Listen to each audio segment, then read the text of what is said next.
apakah Allah sedang melihat dan mendengar kita ataupun tidak? Yes.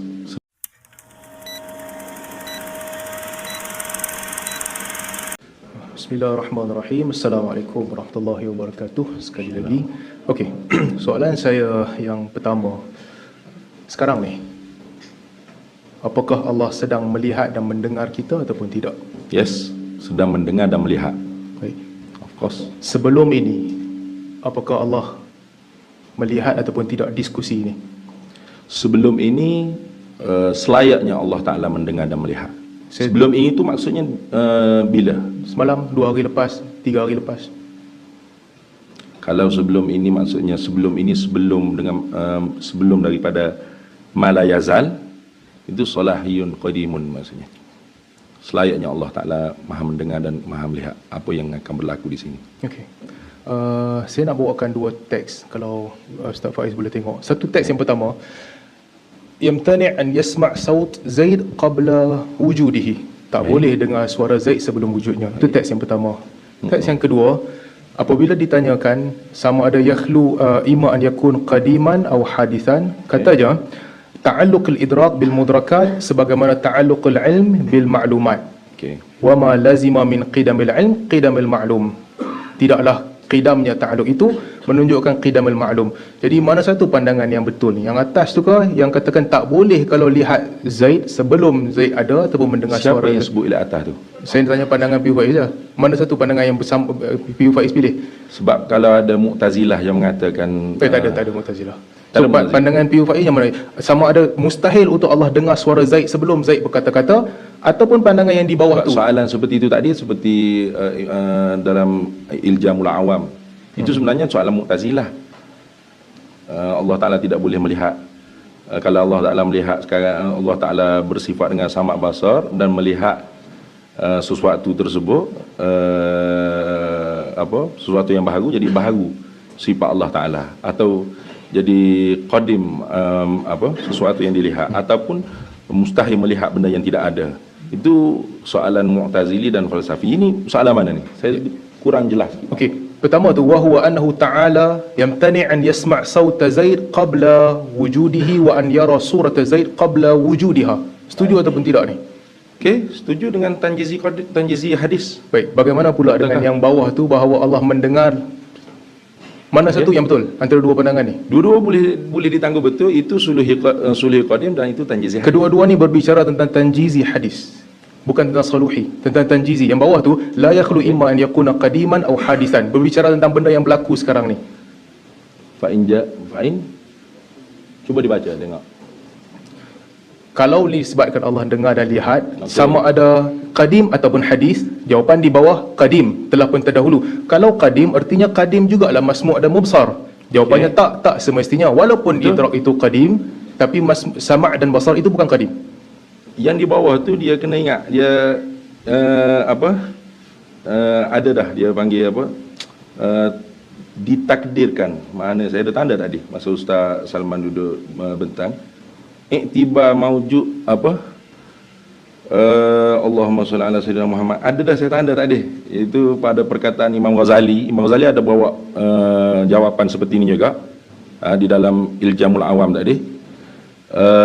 Boleh kita kata no problem, tak ada masalah. Seperti ilmu, mengetahui maklumat, tidak lazim maklumat tu jadi qadim.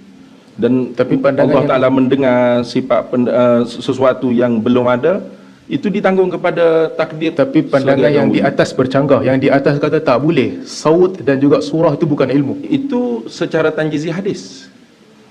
Ya, betul. Ini semua ni tentang tanjizi hadis, mekanisme memahami, bukan tentang saluhi. Tak ada saluhi di sini. Cuba Ustaz.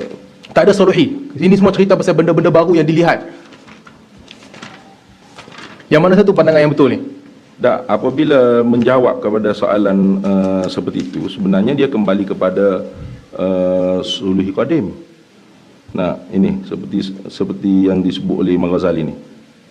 Nah.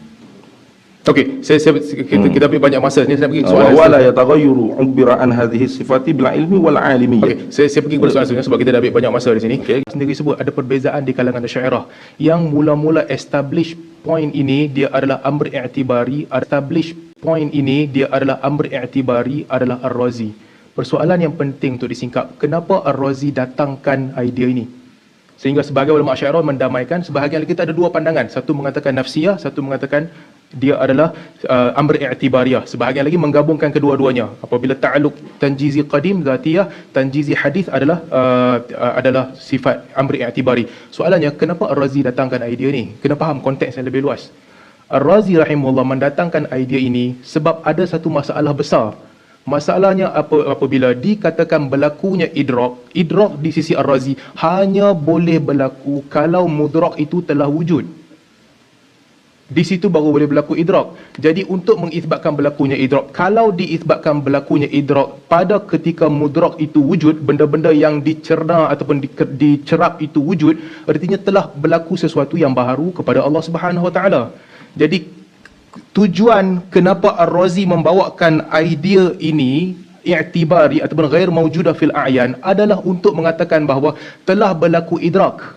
Tetapi idrak ini pada tanjizi hadis tidak bercanggah dengan kaedah mustahil berlaku sesuatu yang baharu pada Allah Subhanahu Wa Taala, kerana idrak ini tidak berlaku pada dataran realiti. Tak jadi apa-apa. Tak ada apa-apa. Ini konteks perbincangan kenapa dia dibawa. Masalah dia, kita tak bolehlah main cakap suka hati tanpa merujuk kepada penulisan A'immatul Asy'ariyah. Lihat apa yang ditulis oleh mereka yang kadim, tidak ada nisbi, bukan amr nisbi, kerana dia berlaku haqiqatul amr, berlaku pada dataran realiti. Tapi untuk perkara yang baharu, ini tujuan Ar-Razi membawakan idea ni supaya dia tak bercanggah dengan kaedah itu. Tapi P.U. Faiz datang cerita kat kita, dia ada, dia bukan ada, dia subuti tapi tak ada. Apa ni?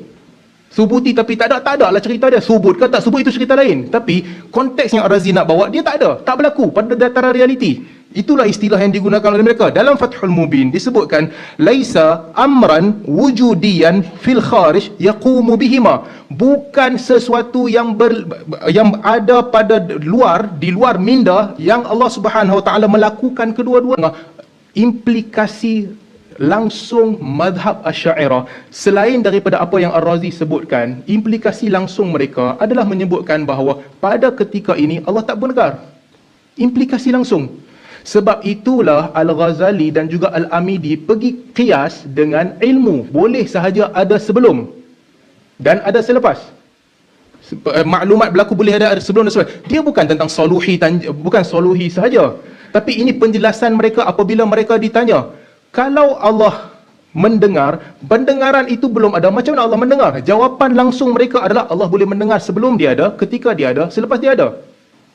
Meletakkan ini di dalam bakul soluhi, meletakkan ini dalam bakul soluhi dan membahagikan kepada tiga, soluhi, tanjizi, hadis, tanjizi, qadim, ini datang kemudian. Ini perbezaan di antara ulama Asy'ariyah yang datang kemudian, bukan yang terdahulu. Jadi perkataan saya menggambarkan realiti mazhab Asy'ariyah. Kita ada masalah di mana ramai orang tak faham mazhab sendiri. Orang awam ramai tak faham mazhab sendiri. Untuk memahami mazhab Asy'ariyah, sebenarnya mereka kena katakan, kalau mengikut pandangan yang disebutkan oleh Al-Baijuri, ada ta'alluq saluhi qadim, possibility ataupun kemampuan untuk mendengar yang bersifat ada sejak sedia kala. Allah mendengar sifat-sifat Allah, dan juga Allah mendengar dan Allah mengetahui dan mendengar semua yang qadim itu subuti. Betul, itu baru subuti. Itu baru subuti, berlaku betul, nafsi, berlaku betul. Adapun perkara-perkara yang baharu ini dinisbahkan kepada pendengaran Allah dan penglihatan Allah, dinisbahkan idhafah, dinisbahkan. Artinya di sini idrak di sini hanya sekadar nisbah. Ini kena faham. Kena lihat apa yang dibahaskan oleh ulama Asy'ariyah, bukan menggunakan tafsiran yang kita faham sendiri dan kita sesuka hati ketengahkan.